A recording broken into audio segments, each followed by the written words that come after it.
Thank you very much all for being here, for giving up a weekend to be here in SOAS on this really, really important conference on International Social Forum. I think it's absolutely fantastic. And I'm sorry I couldn't be here yesterday, but it clashed with the Durham Miners' Gala in Durham, which was a massive event, as it always is. The British media seemed very reluctant to report the proceedings of the Durham Miners' Gala. I suppose there's two reasons for that. One is it's the biggest working class festival anywhere across the whole of the continent, so that's one minus for them. And the second is it's not in London, and so that means they have to travel to report it. But I can report back that it was probably as big as it's ever been, around 200,000 people there, and it is a demonstration of communities coming together of all backgrounds and all causes, with the spirit of the mining community uniting people together, and it is an incredible occasion. So providing there's no clash of venues and events next year, I hope many of you will attend it, because it is an incredible thing to be at.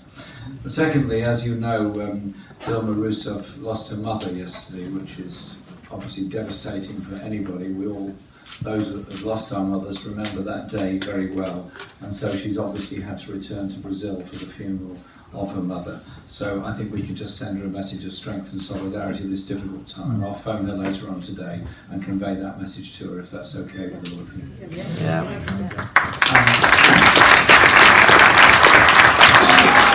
And in Brazil, of course, we need to send a message of solidarity with those trying to defend democracy, those trying to defend the gains that have been made in Brazil by successive movements, successive unions, and indeed the governments led by both Lula and Dilma.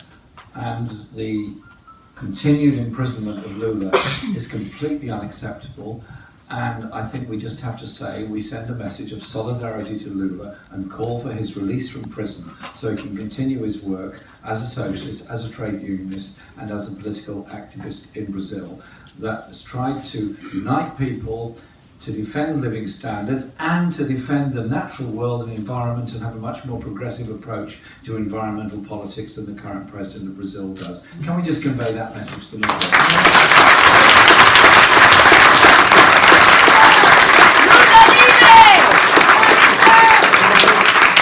And also to my thanks to my good comrade John McDonnell and all of his team, because this is a team effort that have put this event together in the great traditions of bringing people together from all kinds of backgrounds in order to have these discussions which can raise complicated and difficult issues, and that surely is what robust socialism is about, when we do confront difficult issues together and try and bring about some answers to them.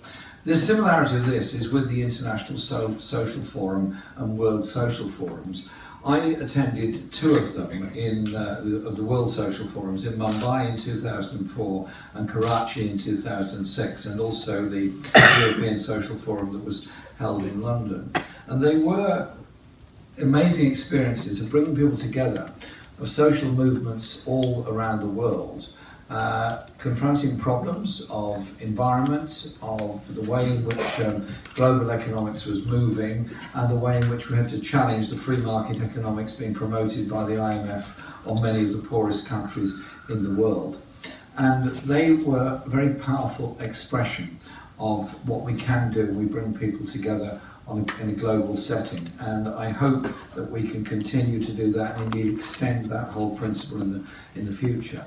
Social media and communication have come on leaps and bounds since 2006 and beyond then, and so the possibility of genuine interaction by electronic communication is better than it's ever been, and we should use it much, much more.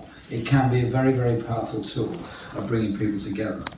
However, those conferences were held in the atmosphere that there was this rapid rate of growth in a number of countries, a growing inequality around the world, but there was a growing level of indebtedness, and that all came to a head with the great crash of 2008. And that crash has brought about a huge change in the political landscape. Yes, it has promoted much more radical movements, both in the United States, many parts of Europe and indeed other parts of the world. But what it's also done is been a catalyst for the growth of the far right, the xenophobic far right, the racist far right, and those that can only offer xenophobic solutions to the issues that are faced. And these are issues that we have to take on ourselves. It's a responsibility of socialists to tackle the true causes of people's frustrations. I just say this, I'm absolutely determined that under Labour, a Labour government, which, as John has explained, we hope to have in Britain soon, will lead the struggle for a just world. If we're internationalists, as we are to our core, we have to act together to tackle inequality, inequality across the planet as well as within our own countries, to tackle climate breakdown and climate change, and tackle the issues facing refugees and those that are forced to seek refuge together with a humanitarian approach to it, and to prevent conflict around the world. I'm sure many, if not everybody in this room, would have spent a lot of time opposing the wars in Afghanistan and Iraq. And I can remember my own speech on February the 15th, 2003, when I wish I hadn't been so right. I said, if this war in Iraq goes ahead, it will unleash the terrorists of the future, the wars of the future, the refugee flows of the future, and the misery of the future. And in that context, I become more and more alarmed with the rhetoric that's being ratcheted up around Iran at the present time. I have many criticisms of every single country in the Middle East on human rights and many, many other issues. But none of those issues are going to be solved by going to war in Iran, with Iran, or around Iran by the US or anybody else. There has to be a return to the table. There has to be a return to the Iran nuclear deal. There has to be a way forward that brings about a long-term peace and stability within that region. Let's get that message out there.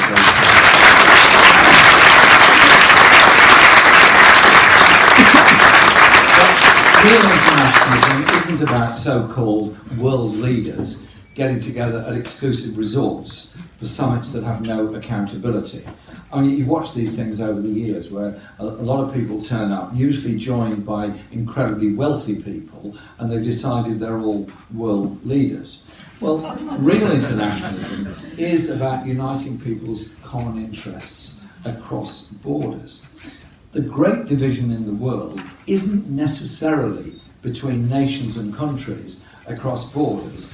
It's between the powerful and the powerless around the world, and the greater and ever-increasing democratic deficit. I've tried during my time as leader of the party for the past 4 years to strengthen ties with left of centre parties and unions all across Europe.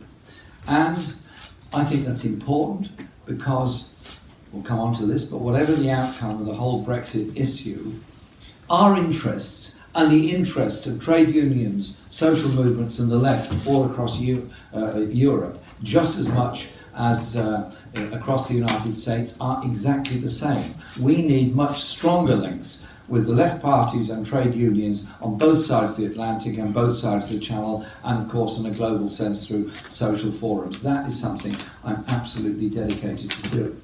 But I'm also dedicated to making sure our party, the Labour Party, becomes much stronger within communities, and that the whole principle of a social movement that can inform people, excite people, galvanise people into achieving things is the right way forward, which is why in the Labour Party we've started to appoint, and now quite a number in place, of community organisers who are working really hard in communities all over the country, bringing people into political action and political debate who would otherwise have felt extremely disempowered. It is surely the whole principle about empowering people.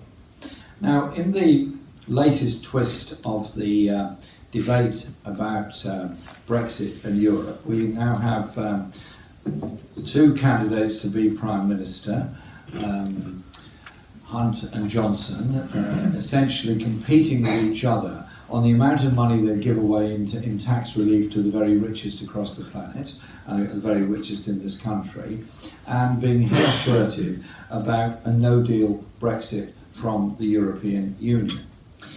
Let's just be very, very clear. They're not talking about no deal.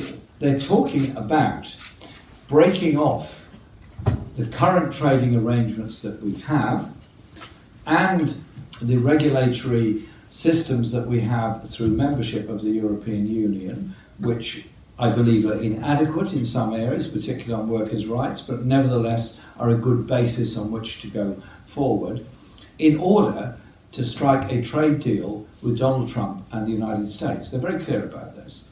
And if you look at the pattern of the trade deals that Trump wants to have with other countries, look at the way in which NAFTA operates, or look at the way in which others operate. They're all about deregulation, investor protection, and forcing the interests and wishes of American big business on whichever country they're doing trade deals with. And it's very interesting that the priority for so many of them on a trade deal with Britain would be access to what they diplomatically call the British health market. Well, the British health market is a state-run monopoly, which I'm very proud of, known as the National Health Service. It maybe needs extending. We will do that. It maybe needs better funding. We will do that. It maybe needs to be more accountable. I agree with all of that. But the idea that our National Health Service should be opened up to American healthcare companies to come in and run it is exactly what Johnson and Hunt are promoting, and exactly why we will do absolutely everything we can to protect the NHS and prevent a no-deal exit from the European Union. And on that, the Labour Party, the entire Labour movement, is pretty well united as recognising what those dangers are.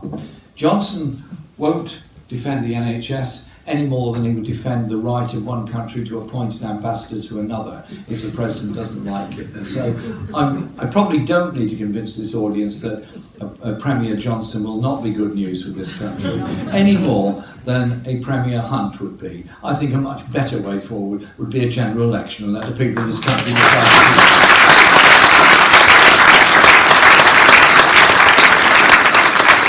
I mentioned earlier the way in which racism and xenophobia are on the increase within our society, and they clearly are.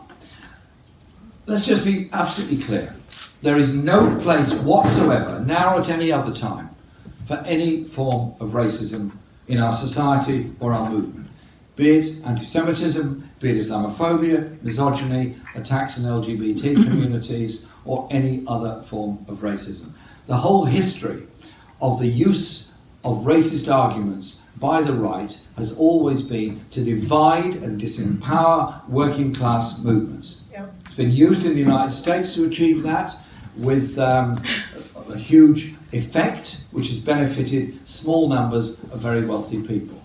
It was used historically in Europe, which paved the way for the Nazis to gain control in Germany and the Holocaust that followed. That is where racist arguments take you to.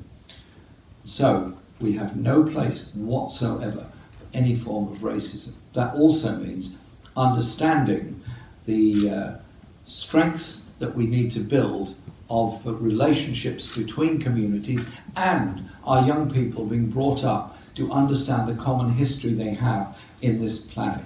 That's why I'm very proud that we will introduce the Emancipation Education Trust into our education system, which will help young people to grow up understanding the effects of the slave trade, how the slave trade came about, how eventually it was abolished, and what and who benefited from it. How we'll begin to understand the sources of the knowledge that we have in maths, in physics, in chemistry, in science in general, in literature, and so much else. Didn't all come from Europe. They come from all over the world. Let's bring up our children to be global citizens.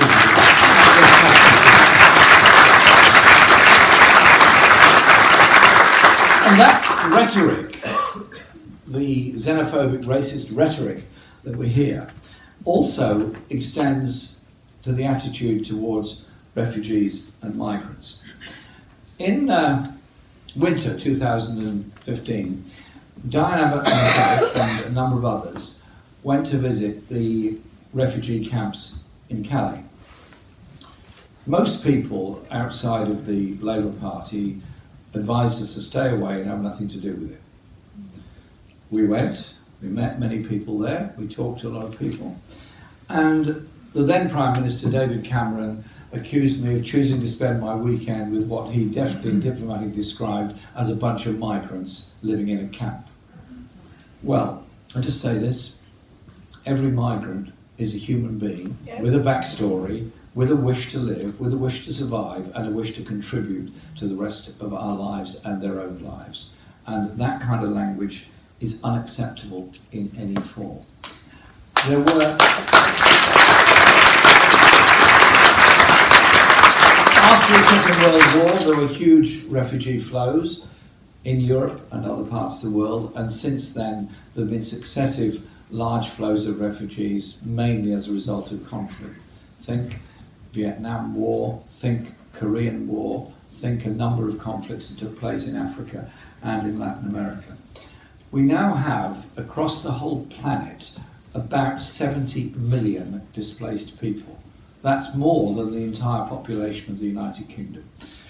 The highest number ever, I think, in the history of this world. So, it will be our responsibility in government to change the narrative and not walk by on the other side. Watching people drown in the Mediterranean and the Aegean Sea, seeing people, young people, caged on the borders of Mexico and the United States because they tried to gain a place of relative economic benefit, escaping from poverty in different parts of Central America. The same story goes on all across the world. If we approach these issues as though every refugee is somehow or other an enemy, then what are we doing? Are we saying that those people that made their homes in this country to escape from Nazi Germany, that gave us such incredible service in our health and science research in this country, Alekis Agonis, who developed the Mini, all these people, are they all of nothing? Because of the prejudice that consumes people's mindset towards refugees. Let's treat people differently, treat people better, look at the causes of asylum and refuge, and above all, at the very minimum, adhere to the Geneva Convention on the rights of refugees and migrants, as well as those of migrant peoples. They were a step forward, maybe they didn't go far enough, but a very big step forward. Let's have humanity at the centre of the way we discuss the whole refugee issue.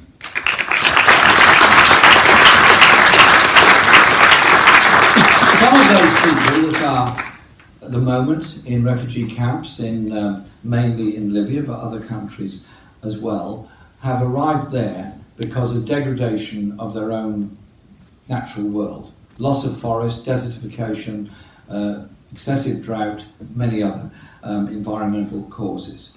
And they are environmental refugees.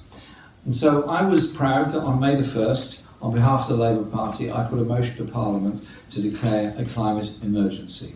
And Britain became the first parliament in the whole world to pass that resolution. I'm proud that we put that forward. But it is a resolution with a series of demands. It's not a solution in itself. But at least it gave us the space for people to understand the nature of the climate disaster and crises that we face. I could give you any number of figures about global warming, about carbon emissions, about loss of biodiversity, about extinction of many species, about the loss of forest cover and the need for more forestification in order to bring about some carbon capture.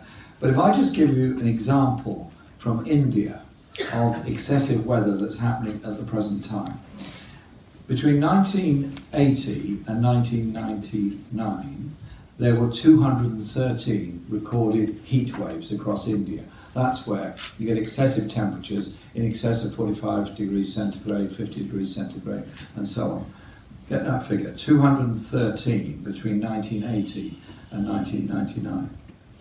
Between 2000 and 2018, 18 years, there were 1,400 such heat waves.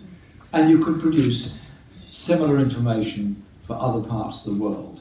And you look at the consequences of one level flooding, the other level drought, forest fires, carbon emissions that come from them, and the loss of biodiversity as a result of all this. So, how we act towards the natural world is a very important one if we want to bring about justice for our children. But the environmental crisis and the damage and pollution crisis that we're bringing to this world doesn't fall evenly on people.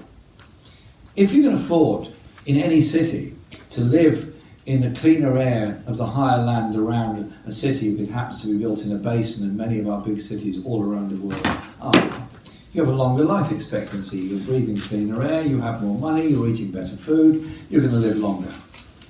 You can draw a map of any city in Britain, take a bus journey across it, and the life expectancy drops by 10 to 12 years from the suburbs to the centre and starts rising again when you get to the other side of that city.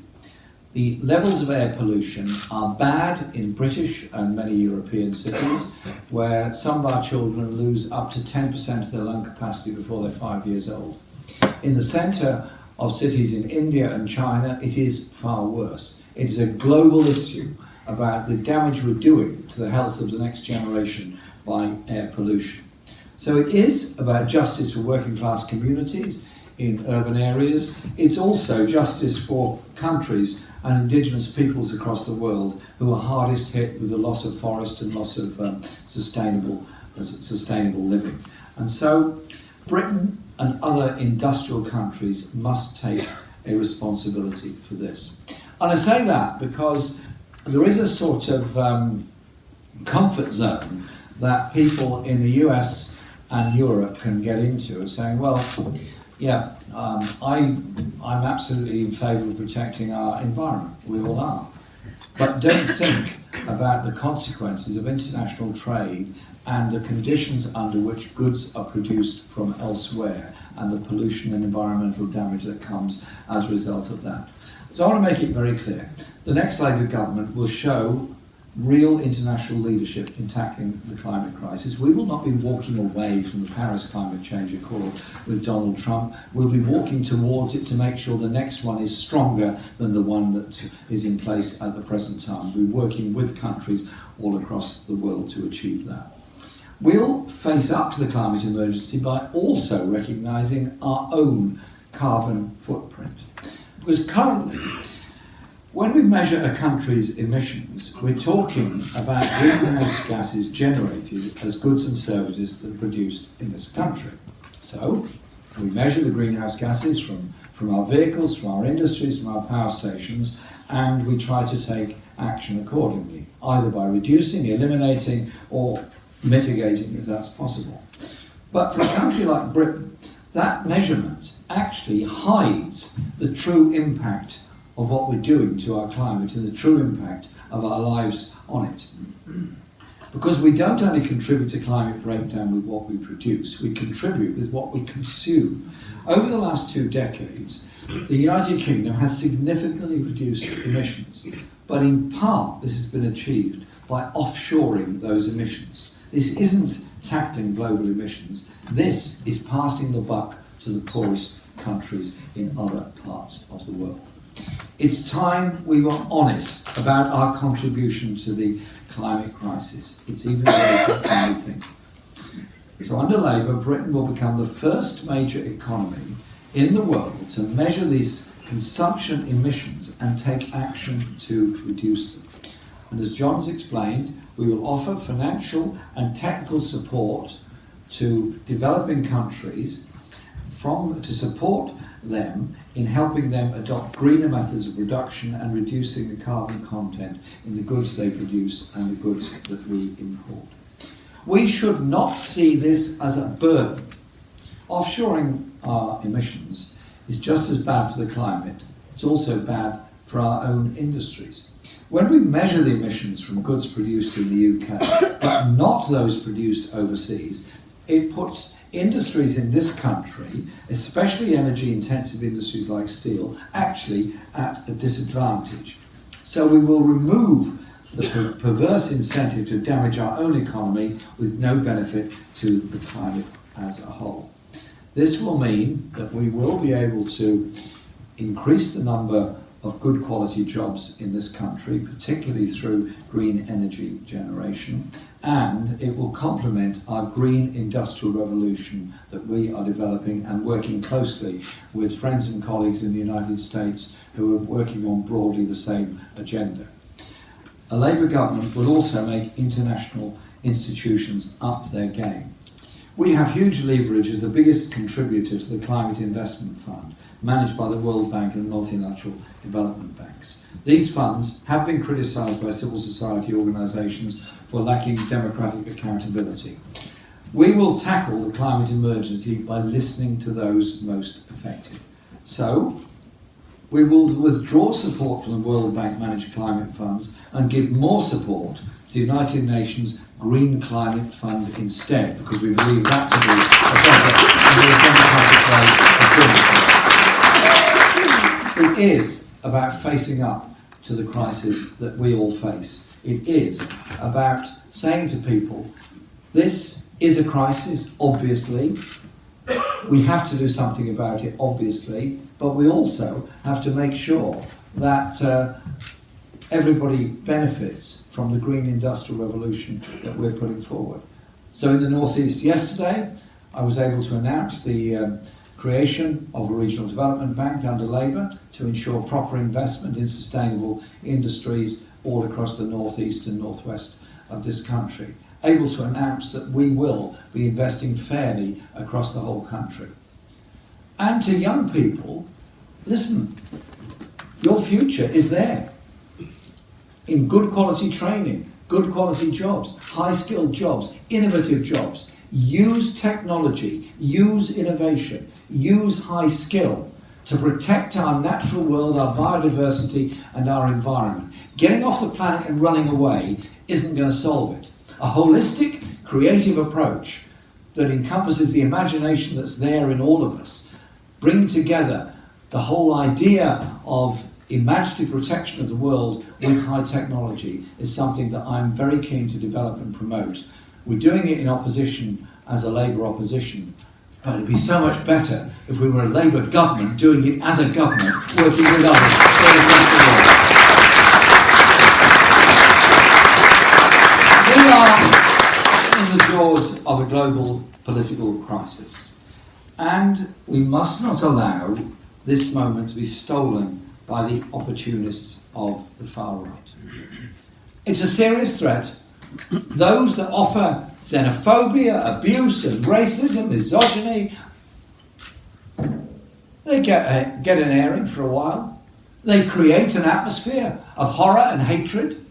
They create an atmosphere where violence is carried out on the streets of cities all across the world. And at the end of it, all they've done is blame somebody for the shortage of schools, for the waiting lists at hospitals, for the problems of the bus service or whatever else it happens to be.